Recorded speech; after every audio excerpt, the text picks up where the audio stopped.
পিসির সাথে যে আলকাতটা মিশাতে কইলাম আর যে মেডিসিন দিতে কইলাম সাইড কন্ট্যাক্টটা মনে হয় বেশি দিয়ে ফেলাইছে, টোটালি তো খোয়ার থেকে পিস গলে গলে সাইডে যাচ্ছে।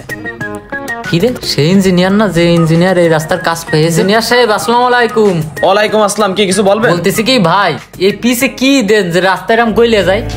আরে ভাই পিসি আবার কি দেব? যদি আপনারা কিছু নাই দিয়ে থাকেন তাহলে এরকম পিস গইলে যায় কেন? আরে ভাই পিস তো গলার জিনিস, পিস তো গলবে। আমার মনে হয় আপনারা এই পিসে আলকাতরা মিশেন।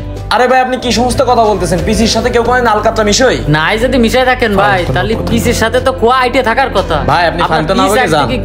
ভাই আমি আপনার এত কথা উত্তর দিতে পারবো না, দেখতে পাইতেছেন না যে খোয়া আর পিসি একসাথেই আছে? আপনি কি উল্টোপাল্টা কথা বলতেছেন? ভাই আমি উল্টোপাল্টা কথা বলতেছি না, আমরা সাধারণ পাবলিক, আমরা একটু কম হলেও বুঝি। আপনি যদি রাস্তায় সঠিকভাবে পিস দিতেন তাহলে ওই ট্রাকের চাকার সাথে এরকম খোয়া দৌড় মারতো না। নিশ্চয়ই এই পিসির মধ্যে কোনো একটা ঝামেলা আছে। ভাই আপনি দাঁড়ানি বকবক করেন না তো, প্রতিজনই পিস এরকম হয়। ভাই আপনি এসে আমার সাথে এরকম ঝামেলা করতেছেন কেন? আপনার যদি সমস্যা থাকে আপনি সড়ক মন্ত্রণালয়ে চিঠি লেখেন, আমার সাথে ঝামেলা করে তো আপনার কোনো লাভ নেই। রাস্তায় তো কত গাড়ি চলতেছে, আর পিস গলতেছে অতিরিক্ত রোদের জন্য, টেম্পার কমলে ঠিক হয়ে যাবে। আরে ভাই ঝামেলা করলাম কোন জায়গায়? আপনি রাস্তার কাজ পেয়েছেন, আমি সাধারণ পাবলিক আপনার কাছে একটা কথা জিজ্ঞেস করতেই পারি না? কথা সেটা না ভাই, আপনি আমার রোদি দান করে রেখে ফাইলটা পেছাল পাল্টেছেন, আপনি যান।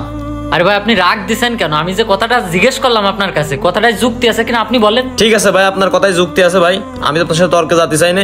এই যে রোদির জন্য ভাই, মেন কথা অনেক ডিগ্রি তাপমাত্রার জন্য এই পিসগুলো দিয়ে দিলি রাস্তায় এরকম গলে যাচ্ছে ভাই, এই নিয়ে আমার সাথে তর্ক জড়ায়েন না আপনি। রোদের তাপের কথা বলতেছেন আপনি? হ্যাঁ তাই যদি হয় তাহলে তো আমাদের দেশে থেকে কুয়েত, কাতার, ওই দেশে তো তাপমাত্রা বেশি। ওদের দেশের রাস্তার পিস গলে না, আমাদের দেশের রাস্তার পিস গলে যায়। আরে ভাই আপনি কৃষির সাথে কি তুলনা করলেন? আমরা রাস্তার কাজ ভালো করে করতেছি, যতটুকু পিস দেওয়ার কথা, খোয়া দেওয়ার কথা সেইভাবেই দিচ্ছি। ভাই আমি মানলাম আপনি রাস্তায় অ্যাকুরেট ভাবে করতেছেন, তাহলে 2 দিন পর পর বৃষ্টি হলে এই যে রাস্তায় তো খোয়া উঠে দৌড় মারতেছে, আবার গরম বেশি পড়লে রাস্তা দাইবে যাচ্ছে, তাহলে ভাই আপনি কোন কিরকম অ্যাকুরেট ভাবে কাজ করতেছেন যে বছরে আমাদের রাস্তার কাজ 2 বার করা লাগে? কি করতে ভাই, আমাদের সরকার তো অনেক টাকা বাজেট করে রাস্তার জন্য। ভাই এই রোদি আপনি আমার সময় নষ্ট করতেছেন। হ্যাঁ ভাই উচিত কথা করছি তো, এই জন্য আপনার সময় নষ্ট হচ্ছে। সরকার আপনাদের মতন বড় বড় কোম্পানির কাছে রাস্তার কাজ দেয়, আর আপনারা সঠিকভাবে কাজগুলো করেন না, আর আমাদের মতন জনগণের টাকাগুলো নষ্ট হয়। ভাই কিছু মনে করেন না, একটা কথা কই, আপনি তো দেখতেছি ভীষণ পণ্ডিত। আপনি যখন রাস্তা সম্পর্কে এত কিছুই জানেন, তো রাস্তার কাজগুলো আপনিই করান, আমাদের দেওয়া সরকারের কাজ করানোর দরকার। আর আপনি যে বাইরের দেশের কথা বলতেছেন, বাংলাদেশের বড় বড় রাস্তাগুলো, ব্রিজগুলো, এগুলো কিন্তু সবাই বাইরের দেশের ইঞ্জিনিয়াররা এসে করে, আমরা করি না ভাই।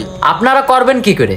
আপনারা যা করেন তা তো নষ্ট হয়ে যায়, থাকে না? ইঞ্জিনিয়ার সাহেব আপনি কি ভাবতেছেন আমরা সাধারণ পাবলিক কিছু বুঝি নেই? ও সরকার বিদেশিকের দিক আর আপনাদের দিক, ও ঠিকই ধাপে ধাপে আসতে আসতে আর রাস্তা পর্যন্ত পৌঁছায়। তো অবশ্যই আপনাদের কিছু যায় আসে না, কিন্তু যা বাস যাওয়ার আমাদের মতো সাধারণ পাবলিকেরই যায়। আরে ভাই আপনি কি শুরু করলেন? আসলে আমিই পাগল যে রাস্তা পরে দাঁড়ায় এত সময় আপনার সমস্ত পাগলামি কথাবার্তা শুনেছি। ভাই আমি ওই পাগলামি কথাবার্তা বলতেছি না, আমার গাড়ির ট্যাক্সের টাকায় রাস্তাটা হচ্ছে, টাকাটা কিন্তু ভাই আমার পকেট থেকে যাচ্ছে, আর সেই টাকা দিয়ে রাস্তার উল্টোপাল্টা কাজ করতেছেন, আর সেই ভুক্তভোগী আমরাই হচ্ছি।